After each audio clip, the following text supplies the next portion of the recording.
नमस्ते स्टूडेंट, खुश रहो बिटिया। I JVN doctor Neelam Chakravarti from Jyoti Vidyapeeth women's university Jaipur, assistant professor in management department in Jyoti Vidyapeeth Women's University Jaipur. In today's session we are going about discuss the e-governance, and in these subjects corporate governance. Our topic e-governance. Let's start the topic e-governance and definition of the e-governance. E-governance and expands to electronics governance and is the integrations of the informations and communication technology ICT in all the process and with the aim of the enhancing and government and ability to addresses the need of the general public, and the basic purpose of e-governance is to simplify process for all and government, citizens and business and etc. at national, state and the local levels. In short, it is the use of electronics means and to promote and good governance. It cannot the implementations of informations technology in the government process and functions so as to cause and simple, moral, accountable and transparent and governance. It entails the access and delivery of government and services and dis- uh, discriminations of the information and communication in a quick and efficient manner. Benefits of the e-governance: reduce corporations and high transparency, increasing conventions and growth in the GDP and direct participations of constituents and reductions in overall costs and expanded reach of government. Now, through e-governance, the government plans the rise, the coverage and quality of informations and services provided to the general public by the use of ICT information information and communication technology in an easy and economical and effective manner. The process is extremely and completed which and requires the proper agreement of hardware, software and networking and needed re-engineering of the all the process to facilitate better and delivery of services.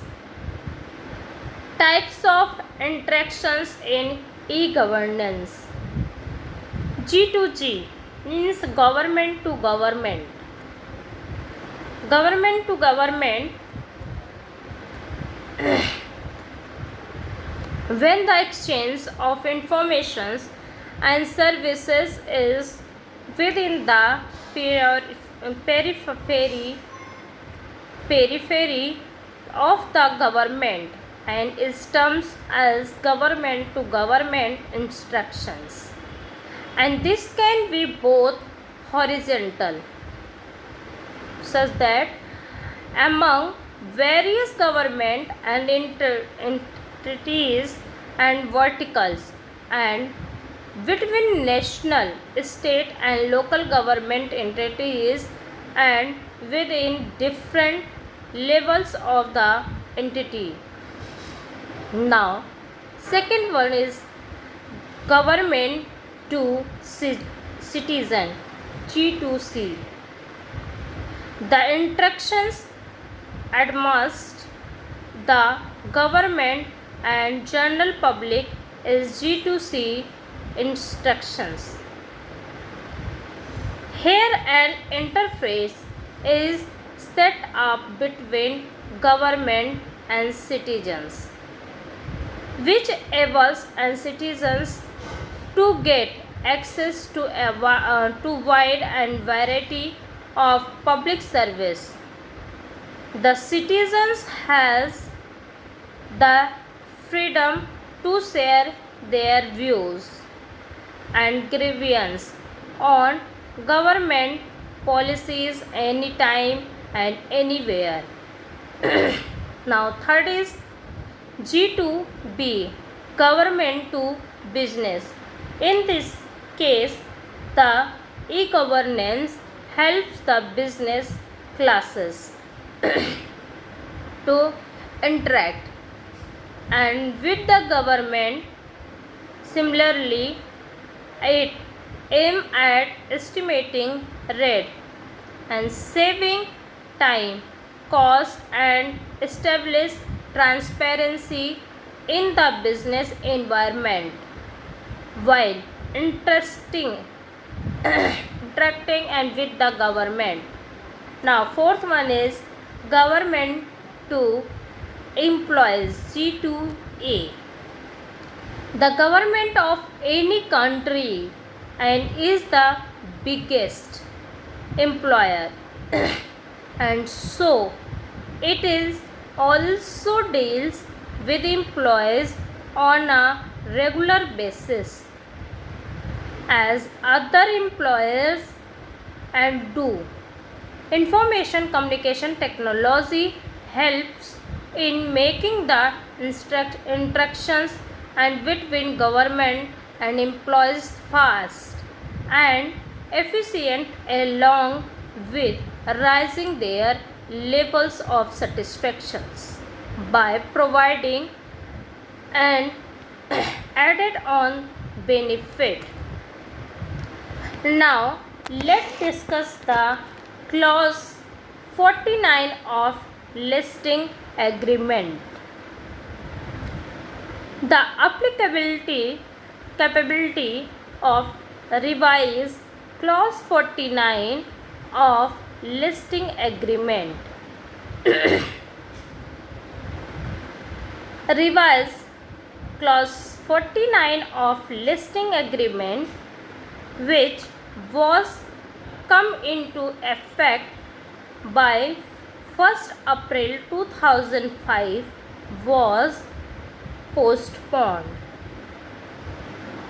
due to large companies and were still not in a state of preparedness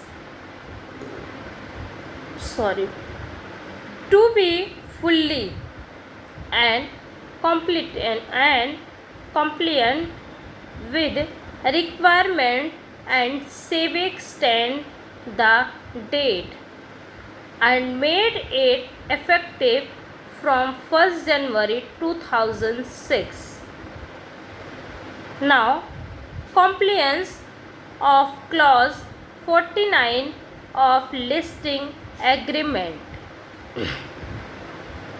The companies and which are required to comply and with the requirements of the revised clause 49 and shall submit a compliance report to the stock exchange within 15 days from the end of the every quarter. The report shall be signed and either by the compliance officer of the chief executive officer of the company. The stock exchange shall ensure that all provisions of the revised and clause 49 have been complied and with the by a company seeking listing for the first time. Before granting the in principle approval for such listing, and for this purpose it will be considered and satisfactory and compliance if such a company has set up its board and constituted committees such as audit committee and shareholders and investors grievance committee and etc. in accordance with the revised clause before seeking in principle approval for listing. Thank you. This sessions is powered by Jyoti Vidyapeeth, Women's University, Jaipur.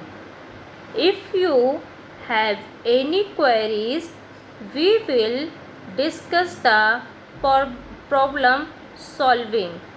Thank you.